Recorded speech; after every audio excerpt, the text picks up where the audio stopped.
Hello guys, in this tutorial I'm going to show you guys how to change your Facebook passwords if forgotten. Let's get into the video. So the first thing you need to do that you simply need to log into your Facebook page. So once you're there, you click on forgot passwords,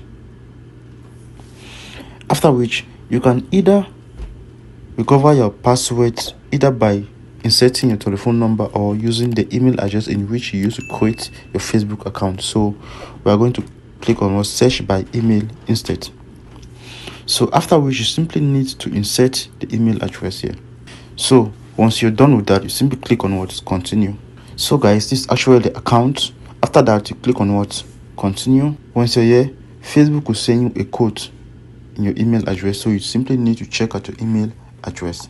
So once you receive the code, you simply need to insert the code, after which you click on continue. So guys, you simply need to create your new password.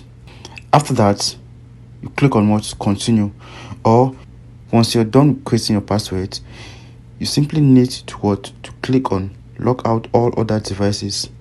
If someone else is using this device without your permission, you can simply click on this one down here, but I'm going to leave it in that manner.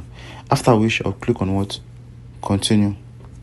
So guys, we just successfully recover our Facebook account, as you can see. So thank you guys for watching. Don't forget to leave your comments in the comment section below. If you face any difficulty doing this, we love you all. See you in our next tutorial.